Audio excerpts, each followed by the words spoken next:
시간이 되었습니다. 핸드폰을 꺼두시거나 진동으로 부탁드리겠습니다. 하나님은 너를 만드신 분 찬양 드리면서 예배를 시작하겠습니다.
세 번째 주일입니다.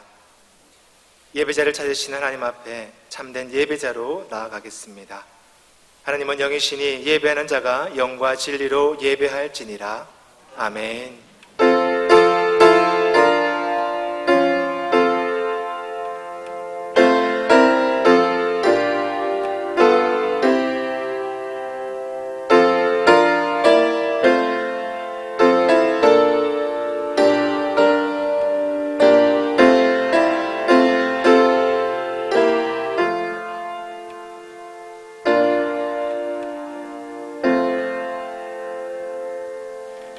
창조와 부활의 능력이신 하나님, 지금도 우리를 하나님의 방식으로 창조해 가시며 또한 부활의 세계로 초대하시는 그 은혜와 사랑에 찬양과 감사를 드립니다. 파수꾼이 아침을 기다리는 것보다 더 간절한 심정으로 이 예배의 자리를 사모했습니다. 그리고 부활의 주님을 사모했습니다. 오직 부활의 주님만이, 또한 주님 앞으로 나오는 것만이 우리의 영원한 생명이기 때문임을 알기 때문입니다. 이 시간 예수 그리스도의 십자가와 부활을 기억하면서 흩어졌던 믿음의 형제 자매들이 하나님께 영광을 드리기 위해 한자리에 모였습니다. 이 자리에서 드리는 우리의 예배를 기뻐 받아 주옵소서. 자비로우신 하나님, 우리를 불쌍히 여겨 주옵소서. 지난 한 주간에도 겉으로는 화려하지만 자기 열망에 빠져 하나님의 뜻을 분별하지 못했고 그 뜻에 순종하지 못했습니다. 말해야 할 말을 하지 못하고 침묵해야 할 때는 많은 말들을 했습니다. 진리와 생명의 영인 성령을 밀어내었고 그저 자신에게만 열광적이었던 모습이었습니다. 우리에게 다가오시는 그 하나님의 사랑에 반응하지 못했던 우둔한 자였습니다. 하나님의 자비하심으로 불쌍히 여겨 주옵소서.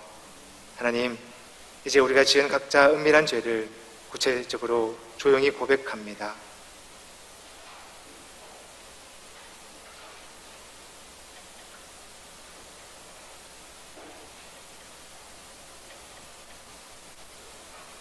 오라 우리가 서로 변론하자.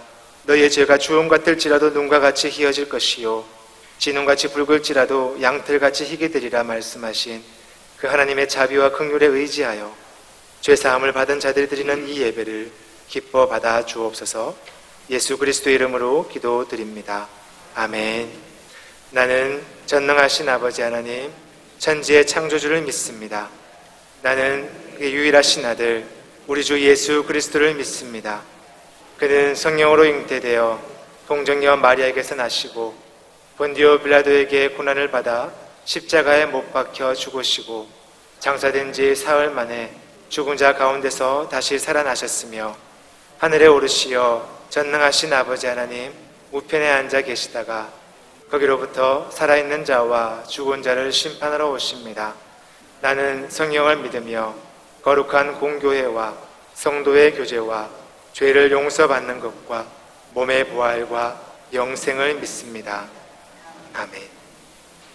성시교독은 17번 시편 29편입니다. 함께 교독하시겠습니다. 너희 권능 있는 자들아 영광과 능력을 여호와께 돌리고 돌릴지어다.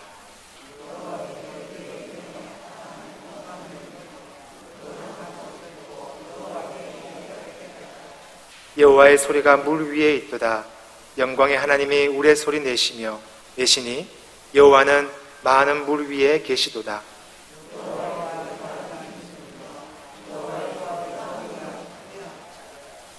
여호와의 소리가 백향목을 꺾으심이요 여호와께서 레바논 백향목을 꺾어 부수시도다.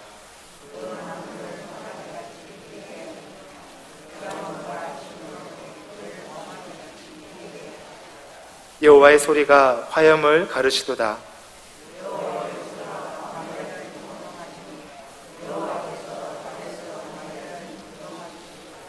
여호와의 소리가 암사슴을 낙태하게 하시고 살림을 말갛게 벗기시니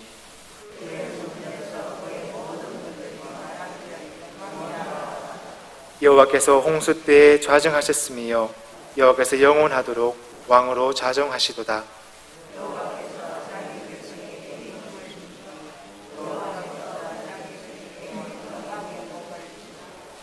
아멘. 장신현 장로님 기도하시겠습니다.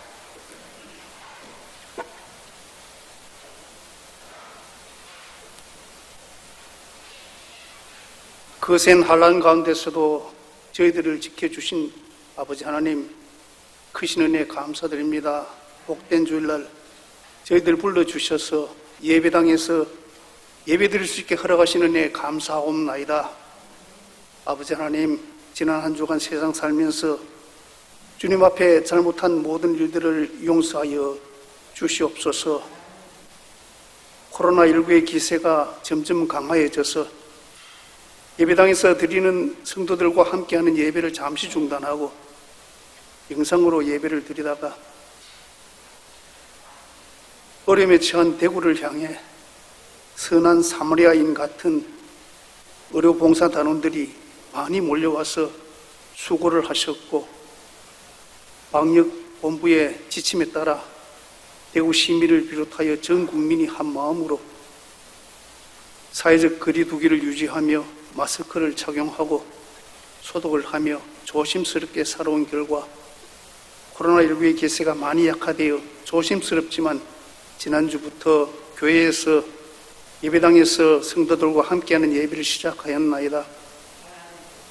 교회 학교와 찬양대 찬양은 뒤로 미루고 성도들이 함께 힘차게 불렀던 찬송가도 많이 억제하며 많이 부족하고 많이 허전한 가운데 그렇지만 주님을 사모하는 마음, 주님을 사랑하는 저희들의 마음을 받아 주시옵소서.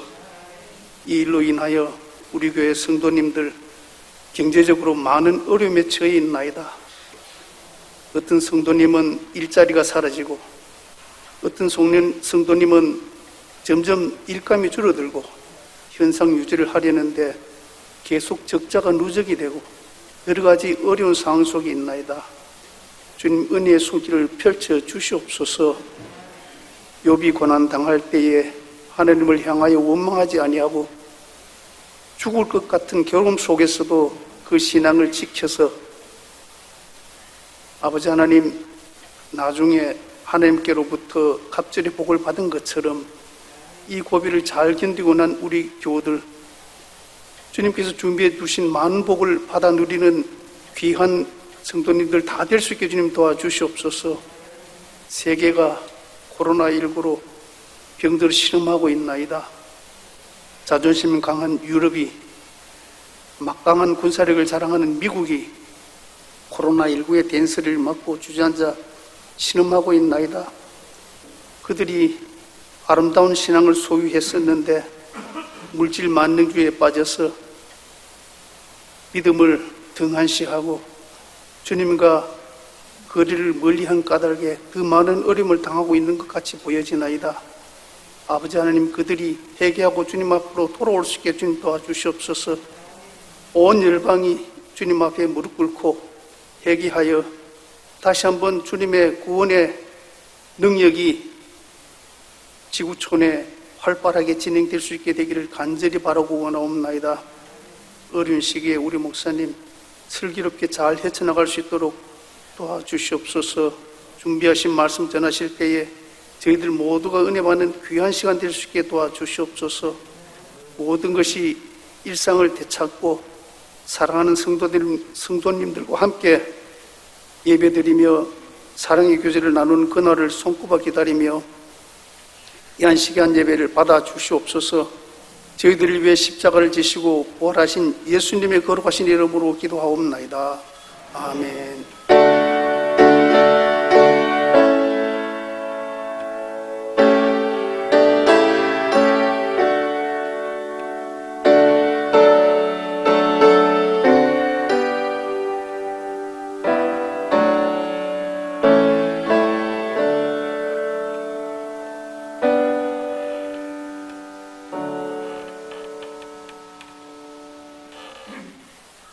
오늘 읽으신 하나님의 말씀은 사도행전 25장 9절로 12절까지의 말씀입니다. 신약성경 231페이지에 있습니다. 사도행전 25장 9절로 12절까지의 말씀을 봉독하겠습니다.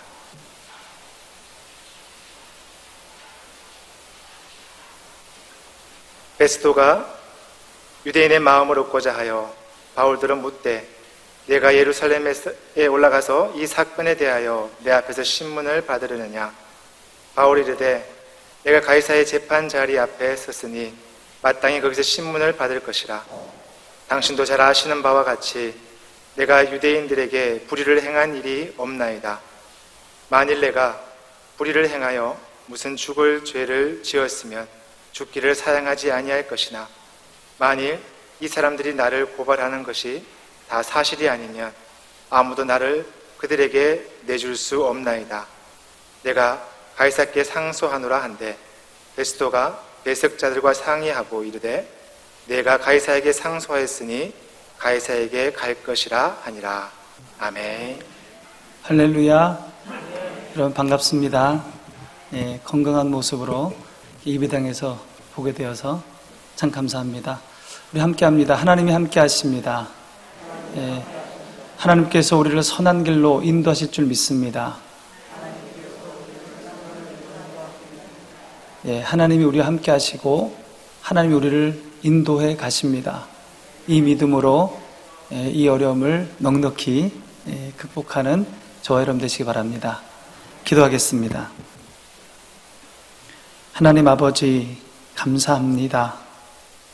우리를 지켜주시고 구름 기둥으로 불기둥으로 인도하시며 이렇게 거룩한 예배당 예배로 우리를 인도하심을 감사합니다.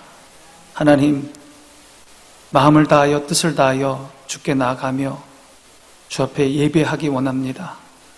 하나님 우리 마음을 받아주시고 우리 정성을 받아주시고 우리 사랑을 받아주시옵소서.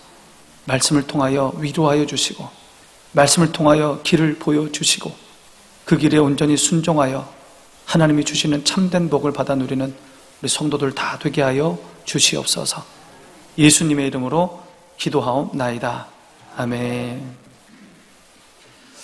인생이 내가 생각하고 내가 계획한 대로 그렇게 흘러가면 참 좋을 것 같은데 그렇지가 않습니다. 그래서 성경은 이렇게 말씀하고 있습니다. 잠언 16장 9절입니다. 우리 함께 봅니다. 사람이 마음으로 자기의 길을 계획할지라도 그의 걸음을 인도하시는 이는 여호와시니라. 사람이 자신의 길을 계획할지라도 다 그렇게 안 된다는 겁니다. 내 계획대로 안 될 수 있다는 말입니다. 내 방식대로, 내 생각대로 안 될 수 있다는 말입니다. 사람이 계획할지라도 그 걸음을 인도하시는 분은 하나님이시기 때문입니다. 내 계획대로가 아니라 하나님의 계획대로, 내 방식대로가 아니라 하나님의 방식대로 된다는 겁니다. 사도 바울의 삶을 보면 이 말씀이 꼭 맞습니다. 오늘 본문은 바울이 베스도 총독 앞에서 재판을 받는 장면입니다. 사도 바울은 3번에 걸친 전도 여행을 마치고 목숨이 위태로울 수 있는 예루살렘으로 자진하여서 갑니다. 예루살렘에 들어온 그는 수차례 암살의 위험을 겪습니다. 이것을 안 예루살렘의 천부장이 이 바울을 보호하기 위해서 로마 총독이 있는 가이사라로 이 바울을 보냅니다. 바울은 그 당시 총독이었던 벨릭스에게 재판을 받습니다. 벨릭스 총독은 바울이 아무 죄가 없다는 것을 알았지만 유대인들의 눈치를 볼 수밖에 없었기에 바울을 구류에 두었습니다. 감옥에 그냥 가둬두었어요. 그렇게 2년이 흐른 겁니다. 바울이 구류되어 있던 중에 이 총독 벨릭스는 임기를 마치게 되고 새로운 총독 베스도가 부임을 했습니다. 역사가들에 의하면 이 베스도 총독은 의롭고 정직하였으며 좋은 사람이었다, 그렇게 평가를 받고 있습니다. 오늘 본문 말씀은 이 새로 부임한 이 베스도 총독에게 다시 재판을 받는 겁니다. 유대인들은 총독이 바뀌자 다시 바울의 문제를 제기합니다. 사도행전 25장 1절입니다. 베스도가 부임한 지 3일 후에 가이사라에서 예루살렘으로 올라가니, 이 베스도 총독은 가이사라에서 3일 만에 예루살렘에 갑니다. 이 예루살렘은 굉장히 중요한 곳이에요. 유대의 수도였고 또 종교의 중심지였기 때문에 새로 부임한 총독에게 이 예루살렘은 무시할 수 없는 그런 아주 중요한 지역이었습니다. 그래서 3일 만에 간 거예요. 베스도 총독이 예루살렘을 방문하자 대제사장들과 유대인들의 그 높은 사람들이 이 총독을 맞이하러 나옵니다. 총독이 오니 당연히 지역의 유지들이 마중 나오는 것이 당연한 일입니다. 그러나 총독을 맞이하러 나간 더 중요한 목적, 정확한 목적은 바울을 고소하는 것이었습니다.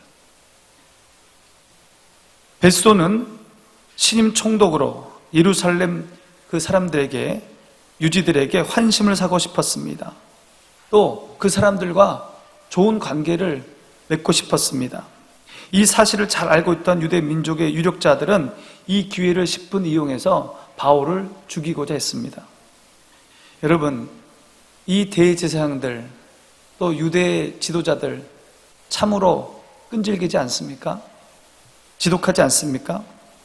바울을 죽이고자 하는 열정이 대단합니다. 전 총독 벨릭스 앞에서 바울을 고소하여 죽이려고 했고 또 그게 실패로 돌아가고 지금 2년이 흘렀습니다. 많은 시간이 흘렀습니다. 바울이 2년 동안 감옥에 갇혀 있는 동안에 어찌 보면 바울에 대한 악한 감정도 수그러들 법한데 그렇지 않았습니다. 계속해서 바울을 죽이려고 계략을 짜고 모략을 짜고 그렇게 하고 있습니다. 여러분, 마귀의 공격이 이와 같습니다. 하나님으로부터 우리가 멀어지도록 신앙에서 떨어지게 하려는 그 생각을 멈추질 않습니다. 마귀는 포기함이 없습니다. 끝까지 우리를 물고 늘어집니다. 성경은 마귀의 공격을 이렇게 말합니다. 베드로전서 5장 8절의 말씀 우리 함께 봅니다. 근신하라, 깨어라, 너희 대적 마귀가 우는 사자같이 두루다니며 삼킬 자를 찾나니. 마귀는요, 끊임없이 지속적으로 우리를 공격한다는 겁니다. 마귀는요, 계속적으로 우리를 유혹합니다. 그러니 방심하면 안 됩니다. 마음을 놓으면 안 됩니다. 깨어 근신해야 합니다. 믿음을 굳게 하여 하나님께 붙어 있어야 합니다. 교회 공동체를 떠나면 안 됩니다. 그렇다면 대제사장과 이 유대 지도자들의 요청이 무엇이었습니까? 베스도에게 무엇을 요구하는 겁니까? 그들의 요청은 바울을 예루살렘으로 옮겨달라는 겁니다. 가이사랴에서 재판받지 말고 예루살렘으로 와서 유대 법정에서 재판을 받게 해달라는 그런 것입니다. 그런데 여러분, 이런 요구에는 다른 이유가 있었습니다. 사도행전 25장 3절의 말씀 우리 함께 봅니다. 베스도의 호의로 바울을 예루살렘으로 옮기기를 청하니 이는 길에 매복하였다가 그를 죽이고자 함이더라. 재판을 하여 공정하게 한번 해보자 그런 게 아니에요. 예루살렘으로 내려오는 그 길에 자객을 매복시켜서 바울을 죽이고자 하는 그런 음흉한 생각이 그들에게 있었던 겁니다. 참으로 악인들은 겉과 속이 다릅니다. 참으로 악인들은 진실하지 않습니다. 그들의 말 뒤에는 무엇인가를 숨기는 것이 있습니다. 술수가 있습니다. 그게 악인들입니다. 여러분, 담백하게 사시기 바랍니다. 여러분, 투명하게 사시기 바랍니다. 겉과 속이 같으시기 바랍니다. 잔꾀를 부리지 마시기 바랍니다. 투명하게 살면 손해볼 것이라 그렇게 생각하지 마시기 바랍니다. 잠시 손해를 보더라도 진실하고 담백하게 여러분 그렇게 사시기 바랍니다. 대제사장과 유대 지도자들의 요구는 받아들여지지 않았습니다. 결국 바울에 대한 재판은 베스도 총독의 제안대로 가이사랴에서 다시 열리게 되었습니다. 재판은 또 다시 시작되었습니다. 바울을 죽이고자 하는 대제사장들과 그 무리들이 고소를 합니다. 그러나 결과는 별반 다를 것이 없었습니다. 누구 하나 이 바울이 지은 죄목에 대해서 증거를 댈 수 없는 거예요. 명확한 증거가 없습니다. 대제사장들과 유대 지도자들의 고소가 끝나자 이번에는 바울이 이에 대해 변론을 합니다. 우리 사도행전 25장 8절 말씀 함께 봅니다. 바울이 변명하여 이르되 유대인의 율법이나 성전이나 가이사에게나 내가 도무지 죄를 범하지 아니하였노라 하니, 내가 도무지 죄를 범하지 아니하였노라. 이 바울이 하고 싶은 얘기예요. 저는 죄진 게 없습니다. 이게 핵심입니다, 여러분. 이 한마디에는 베스도 총독이요, 당신도 알고 있지 않습니까? 내가 유대인의 율법을 범한 적도 없고 성전에 이방인과 함께 들어가 성전을 더럽힌 적도 없고 더욱이 반란을 꾸며 가이사에게 누를 끼친 적이 없습니다. 그런 말이에요. 나는 아무 잘못이 없습니다. 죄를 진 것이 없습니다. 바울의 변론을 들은 베스도 총독은 바울에게 예루살렘에 가서 다시 재판을 받지 않겠냐고 그렇게 묻습니다. 지금 유대인들의 비위를 한번 맞춰보겠다는 겁니다. 한번 다시 예루살렘에 가서 재판을 받지 않겠느냐. 그러자 바울은 로마 시민의 한 사람으로서 가이사의 법정에서 재판받기로 했으니 저는 예루살렘에는 가지 않겠습니다. 그리고 로마로 가서 가이사 앞에서 재판을 받고 싶습니다. 이렇게 말하죠. 우리 11절 말씀 함께 봅니다. 만일 내가 불의를 행하여 무슨 죽을 죄를 지었으면 죽기를 사양하지 아니할 것이나 만일 이 사람들이 나를 고발하는 것이 다 사실이 아니면 아무도 나를 그들에게 내줄 수 없나이다. 내가 가이사께 상소하노라 한대. 유대인들에게 나를 내줄 수는 없습니다. 저는 가이사에게 갈 것입니다. 저를 로마로 보내주십시오. 여기서 우리는 바울이 로마로 보내달라고 하는 말을 깊이 생각해야 됩니다. 여러분, 왜 사도 바울이 지금 로마로 가고 싶어 하는 겁니까? 왜 자꾸 로마로 가려고 합니까? 그 이유가 무엇입니까? 우리 사도행전 23장 11절 말씀에 그 분명한 이유가 있습니다. 우리 함께 봅니다. 그날 밤에 주께서 바울 곁에 서서 이르시되 담대하라. 내가 예루살렘에서 나를 증언한 것 같이 로마에서도 증언하여야 하리라 하시니라. 로마에서도 나를 증언해야 할 것이다. 여러분, 로마로 가는 것은요, 주님의 명령이에요. 주님이 하신 말씀입니다. 직접 사도 바울에게. 예루살렘을 넘어 로마에 가서 복음을 전하라는 명령, 주님의 명령입니다. 바울은 예루살렘에서 뿐만 아니라 로마에서도 복음을 전해야 한다는 것을 너무도 잘 알고 있었습니다. 그래서 어떻게 하든지 로마에 가서 복음을 전파하고 싶었습니다. 로마를 통해서 전 유럽을 복음화시키고 싶었습니다. 땅끝까지 이르러 예수님의 십자가와 부활을 전하는 것이 바울의 꿈이었습니다. 근데 여러분, 바울의 뜻대로 잘 되지 않았습니다. 로마로 가는 것이, 로마에 가서 복음을 전하는 것이 바울의 뜻대로, 바울의 생각대로, 바울의 계획대로 그렇게 안 됐다는 거예요.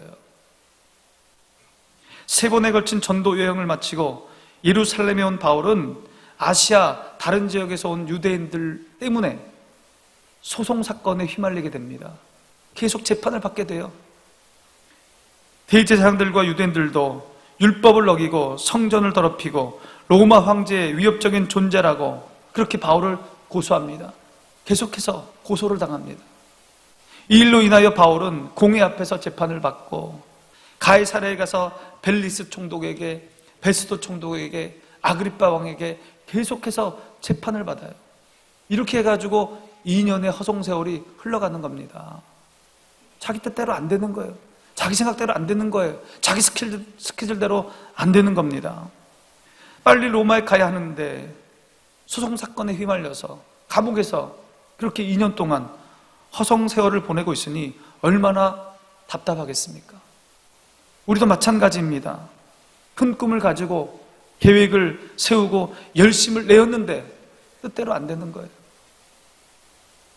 하나님께 기도하고 하나님이 원하시는 길이라고 목표를 세우고 땀을 흘리고 애를 썼는데 그 앞에 그 길을 가로막는 장애물들이 너무 많은 겁니다. 생각대로 안 돼요. 그러나 여러분, 실망하지 마시기 바랍니다. 그 뜻이, 그 방향이 하나님이 원하신 것이라면 우리의 계획대로가 아니더라도 하나님의 방식으로 이루어 주실 것입니다. 인간의 목적과 계획을 이루어 주시는 분은 하나님이십니다. 베스도 총독이 새로 부임하여 재판을 시작했습니다. 그러나 재판 결과 바울은 이번에도 석방이 되지 못했습니다. 못 풀려난 거예요. 2년 동안이나 감옥에 갇혀 생활했는데, 그래서 마음과 몸이 지쳐 있는데 이제는 현명한 총독을 만나서 석방되겠다 그렇게 생각됐는데 그렇게 되지 않은 겁니다. 바울로서는 충분히 원망할 만한 일이었습니다. 주님께서 저를 로마로 가서 복음을 증거할 것이라고 주님이 말씀하지 않았습니까? 도대체 언제 석방되어 로마로 갈 수 있단 말입니까? 감옥에 있는 것도 하루 이틀이지 언제까지 참고 견뎌야 합니까? 아마도 바울에게 이런 불평이 일어났을 것입니다. 그러나 여러분, 여기에 하나님의 섭리가 있다는 것을 깨달아야 됩니다. 사실 바울은 상당히 지쳐 있었습니다. 3번에 걸친 전도 여행으로 몸과 마음이 지쳐 있었습니다. 때로는 가진 모욕을 당했고, 때로는 감옥에 갇히기도 했고, 때로는 돌에 맞아 죽을 뻔도 했습니다. 복음을 전한다는 것 결코 쉬운 일이 아니었습니다. 그러고 보니 2년 동안 감옥에 갇혀 있는 것, 그것이 나쁜 것만은 아니었습니다. 이 감옥은요, 그래도 비교적 편했던 곳입니다. 비교적 자유로웠습니다. 많은 사람들을 만날 수 있었던 그런 곳이었습니다. 오히려 지쳐있는 바울에게 하나님께서 베푸신 쉼의 은혜가 있었던 곳입니다. 바울의 열정을 아셨던 하나님의 축복이었습니다. 왜 그렇습니까?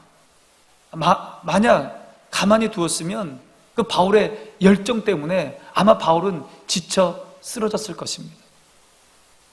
그러므로 바울이 2년 동안 감옥에 있었던 시간 오히려 바울로 하여금 재충전의 시간이 될 수 있는 절호의 기회였습니다. 하나님의 세심한 배려였습니다. 또 다른 한편으로 생각해 보시기 바랍니다. 바울이 지금 석방되었다면 어떻게 되었을까요? 분명 죽음을 면치 못했을 것입니다. 2년 동안 바울에 대한 적대감을 누그러뜨리지 않고 또다시 송설했던 그 유대인들이 바울이 석방되었다는 사실을 알게 되면 여러분 가만히 두었겠습니까? 아마 곳곳에 자객을 보내서 사도 바울을 죽이려 했을 것입니다. 아마도 바울이 석방되었다면 그토록 가고 싶었던 로마를 가지 못했을 것이고 복음을 전하지도 못했을 것입니다. 여러분, 바울에 대한 재판이 석방으로 판결되지 않은 것, 그게 바로 하나님의 은혜입니다. 잘 생각해 보면 그렇다는 거예요. 많은 사람들은 자신의 생각대로, 자신이 계획대로 그렇게 이루어지는 그것이 축복인 줄 압니다. 그게 은혜인 줄 알아요. 그게 기도의 응답인 줄 압니다. 자기가 생각한 대로 되는 것이. 그러나 그렇지 않습니다. 우리 눈에는 그렇게 보일지 모르지만 하나님의 뜻은 다른 데 있을 수도 있습니다. 오히려 내가 원하지 않는 상황을 통하여, 불리한 환경을 통하여 더 큰 은혜를 주시기도 합니다. 그게 하나님의 방법입니다. 여러분, 내가 원치 않는 순간에 맞닥뜨렸을 때 여러분 어떻게 하십니까? 난 정말 운도 없어. 왜 매일같이 이런 일만 일어나? 왜 매일같이 내가 생각하지 않은 그런 일만 일어나지? 그렇게 생각하시면서 절망하고 낙심하십니까? 그러나 여러분, 성도라면 내가 원치 않는 환경도 즐길 줄 알아야 합니다. 내 스케줄대로, 내 계획대로 되지 않는다고 해서 낙심하지 말아야 합니다. 신앙생활 중에는 고난도 있습니다. 어려운 순간을 만날 수도 있습니다. 그러나 어렵다고 중도에 포기하면 안 됩니다. 왜입니까? 그것이 주님께서 우리를 이끄시는 방법이기 때문입니다. 주님께서 우리를 성숙시키는 방법이기 때문입니다. 모세를 출애굽의 지도자로 삼고자 광야의 고난 가운데로 하나님이 그를 몰고 가지 않았습니까? 모세가 40년간 광야에서 정말 보잘것없이 그렇게 성장하지 않았습니까? 그게 하나님의 방법이에요. 모세를 성숙시켜서 출애굽의 지도자로 삼고자 하는 하나님의 방법은 그런 것입니다. 하나님께서 바울을 어떻게 로마로 보내셨습니까? 좋은 여건과 좋은 환경을 통해 로마로 보낸 것이 아닙니다. 죄수의 몸으로 로마에 간 거예요. 죄수의 몸으로 하나님은 그를 로마로 보내셨습니다. 모욕과 멸시천대받는 죄인의 모습으로 로마로 보냈습니다. 죄인의 신분으로 복음을 전했습니다. 하나님은 재판이라는 과정을 거쳐 죄인의 신분으로 바울의 계획과 뜻이 이루어지고 목적이 이루어지게 하셨습니다. 재판받는 것은 바울이 생각했던 스케줄이 아닙니다. 죄인의 몸으로 로마에 가고 죄인의 몸으로 복음을 전하는 것, 바울이 생각한 것과는 전혀 다른 것이었습니다. 그러나 하나님은 자신의 방법으로 바울의 계획과 뜻을 이루어 주셨습니다. 여러분, 모든 것이 내 계획과 내 뜻대로 되지 않는다고 낙심하지 마시기 바랍니다. 내가 세운 목적이 전혀 이루어지지 않을 것 같은 그런 환경에 처해 있다고 절망하지 마시기 바랍니다. 하나님은 내가 뜻하지 않은 길을 통하여 또 좋은 것을 주십니다. 내가 계획하지 않은 그 길을 통하여 하나님이 우리에게 축복하신다는 거예요. 하나님은 내가 당하는 고난을 통하여 더 풍성함을 우리에게 허락해 주십니다.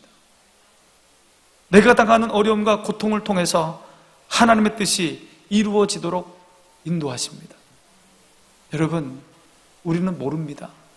하나님이 우리를 어떻게 인도할지 우리는 모르는 거예요.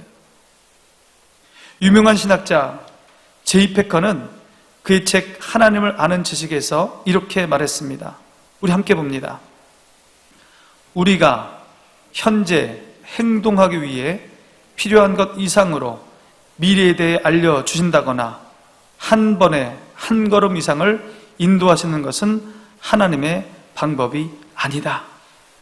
하나님은 우리의 미래를 다 보여주지 않는다는 거예요.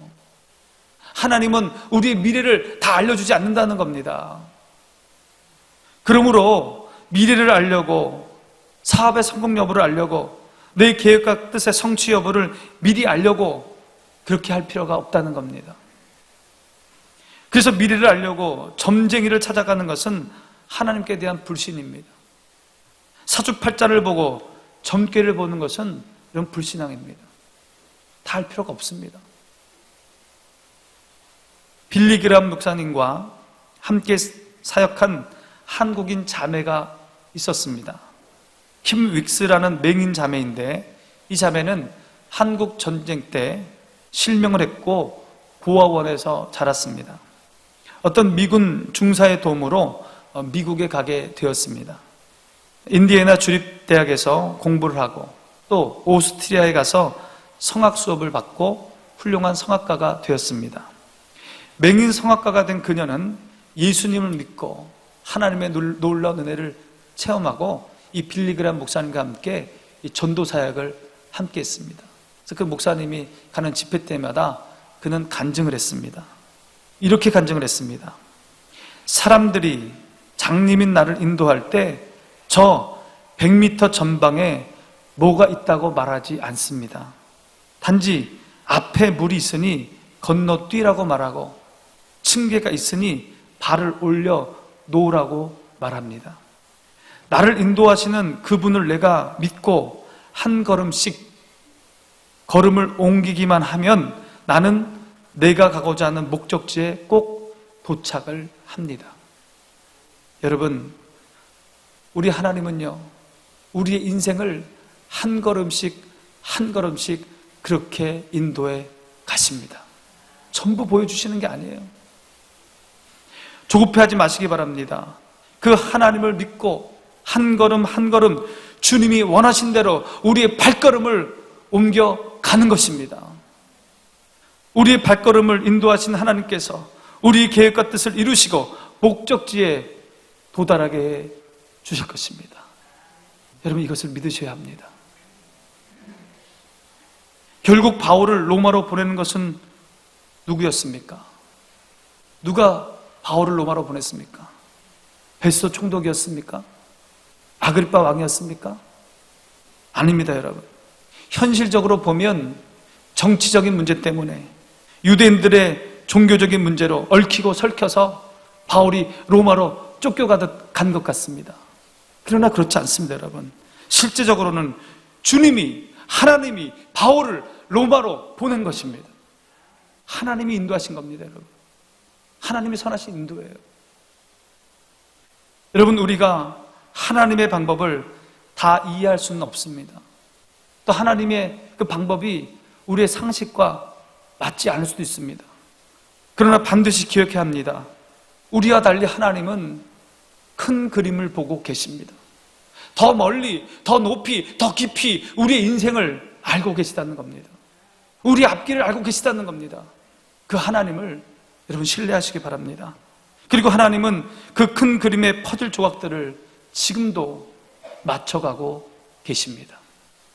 우리는 그 큰 그림의 전부를 보지 못하지만 하나님을 신뢰하고 그때그때마다 하나님이 인도하시는 대로 한 걸음씩 한 걸음씩 그 주님을 믿고 발걸음을 옮기기만 하면 되는 겁니다.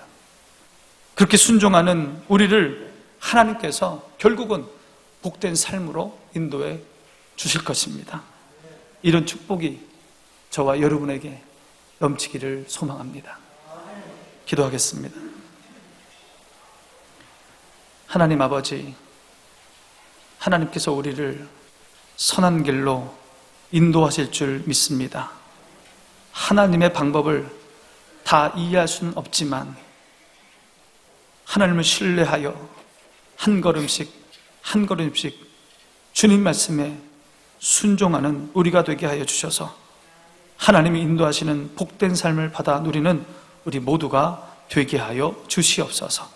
예수님의 이름으로 기도하옵나이다. 찬송가 379장 함께 찬송 드리면서 준비하신 예물 드리겠습니다.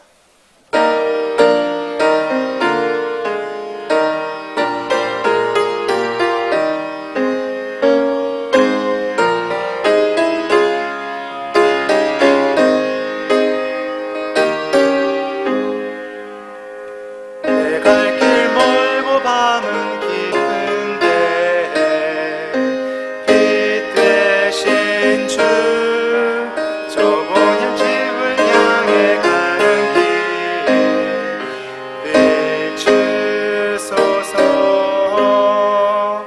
내 가는 길 다 알지 못하나 한 걸음씩 늘 인도하소서. 이전에 방탕하게 지낼 때에 교만하여 맘대로 보지 마던 이제는 사소서. 내 지은 죄 다 기억 마시고 주 뜻대로 늘 주장하소서. 이전에 나를 인도하신 주 장래에도 내 앞에 홈산 준영 만날 때에 도우소서. 밤 지나고 저 밝은 아침에 기쁨으로 내 주를 만나리.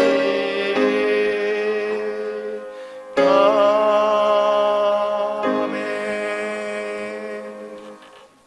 하나님 아버지, 지난 한 주간 구름 기둥으로 불 기둥으로 우리를 인도하여 주심에 감사하여서 주일 예물을 드리오니 하나님, 우리 믿음과 우리의 마음, 주님을 사랑하는 이 뜨거움을 주님 받아 주시옵소서. 우리 삶 가운데 베푸신 주의 은혜 너무 감사하여서 감사의 예물을 드리오니 하나님, 그 믿음, 그 마음 보시고 복의 복을 더하여 주시옵소서. 하나님, 내 삶의 모든 것이 하나님께로부터 온 줄로 알고 하나님이 내 삶의 주인인 줄 알고 11조의 예물을 드리오니 하나님, 이 예물 받으시고 우리의 마음도 받으시고 우리의 믿음도 받으시고 복의 복을 더하여 주시옵소서. 생명 살리기 위하여 선교 예물을 드리오니 하나님, 이 예물 죽어가는 영혼 구하는데 귀하게 사용되게 하여 주시고 드리는 자의 그 믿음을 주님 기억하여 주셔서 그 자녀들이 잘되는 축복이 있게 하여 주시옵소서. 하나님 아버지, 부활주일 헌금을 드립니다. 부활의 기쁨에 동참하며 예물 드리오니 하나님, 그 믿음을 보시고 하늘의 신령한 복으로 땅의 기름진 복으로 축복하여 주시옵소서. 여러 가지 예물로 주께 드리며 마음을 드리며 몸을 드리며 기도의 무릎을 드리며 봉사의 손으로 주님께 헌신하는 모든 성도들의 헌신을 주님 기억하여 주시옵소서. 하늘의 복으로 채워 주시옵소서. 코로나19가 속히 종식될 수 있도록 하여 주시고 지구촌 모든 사람들, 고통 가운데 있는 사람들 주님 불쌍히 여겨 주시옵소서. 긍휼히 여겨 주시옵소서. 감염되신 분들 낫게 하여 주시옵소서. 치료의 광선을 발하여 주시옵소서. 하나님, 우리 의료진들에게 힘과 용기를 더하여 주시고 공무원들에게 지혜와 명철을 허락하여 주셔서 이 어려움을 잘 극복해 나갈 수 있도록 주여 역사하여 주시옵소서. 경제적으로 어려움을 겪는 우리 성도들, 백성들이 많이 있습니다. 하나님 아버지, 길을 열어 주시옵소서. 선한 길로 인도하여 주시옵소서. 하나님 의지하고 낭망하고 절망하지 않게 하여 주시옵소서. 한 걸음 한 걸음 인도하시는 하나님의 말씀에 순종하여 이 모든 어려움을 이겨나가는 우리 성도들 다 될 수 있도록 하나님 역사하여 주시옵소서. 이 어려운 때에 더욱더 하나님을 사랑하게 하여 주시고 교회를 사랑하게 하여 주시고 믿음의 반석 위에 굳게 서는 우리 성도들 다 되게 하여 주시옵소서. 예수님의 이름으로 기도하옵나이다.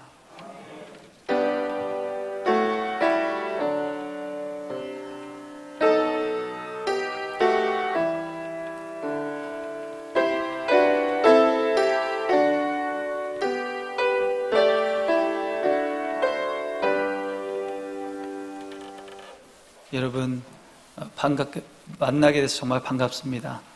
우리 큰 소리로는 못하지만 우리 앞뒤로 우리 성도님들 눈빛으로 감사하다고 반갑다고 그렇게 인사하시기 바랍니다. 감사합니다. 오늘부터 이렇게 예배당 예배를 시작했습니다. 기존의 예배 시간에는 못 드리고 우리가 말씀드린 대로 9시 예배, 11시 예배, 1시 예배, 3시 예배 이렇게 나누어서 예배를 드립니다. 우리 예배당에 한 100명에서 120명 정도 이렇게 뛰어서 앉을 수 있거든요. 우리 1층 차양대까지 해서 그렇게 맞추어서 여러분 신청하신 대로 또 많이 몰려있는 곳은 조정해서 저희들이 다 맞춰 놓았습니다. 그 예배 시간에 맞춰서 나오시면 되겠고요. 당분간은 부서 모임 이런 거는 없습니다. 여러분 예배 드리시고 편안하게 댁으로 돌아가시면 되겠습니다. 우리 수요기도회 가정에서 영상으로 드리시기 바랍니다. 또 매일 말씀 묵상 매일마다 홈페이지에 지금 올려놓고 있습니다. 이 매일 말씀 묵상으로 은혜 받으시고 또 기도하시면 되겠습니다. 이럴 때 더욱더 기도에 힘쓰시는 저와 여러분 되시기 바랍니다. 정해진 시간에 함께 나라와 민족을 위해서, 교회를 위해서, 또 우리 성도들을 위해서, 자녀들을 위해서 기도해 주시기 바랍니다. 온라인으로 기자하시는 분들 계속해서 열심을 내서 해주시기 바라고요. 우리가 지금 이 9시 예배에 녹화를 해서 11시에 다시 영상을 올립니다. 교회를 나오지 못하시는 분들을 위해서 온라인 예배도 병행하고 있습니다. 11시부터 온라인 예배를 드시면 되겠습니다. 오늘 오후 4시 30분에 당회실에서 당회로 모이겠습니다. 김숙녀 집사님 입원해 계십니다. 기도해 주시기 바랍니다. 우리 강승희 집사님께서 예쁜 하루라는 카페를 개업했습니다. 잘 될 수 있도록 우리 집사님을 위해서 또 사업을 위해서 기도해 주시기 바랍니다. 성경 백독운동 김성희 비권사님, 이향숙 집사님, 김정숙 비권사님, 이명자 권사님 한독씩 추가하셨고 이경우 집사님 3독 추가하셔서 44독이 되었습니다. 성경 백독운동에 적극적으로 참여하시고 말씀을 통해서 주시는 하나님의 선하신 인도하심을 순종하여 하나님의 복을 받아 누리시기 바랍니다. 우리 모두 일어나셔서 488장 1절과 4절 찬송하겠습니다.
이제는 우리 주 예수 그리스도의 은혜와 하나님의 사랑과 성령의 교통하심이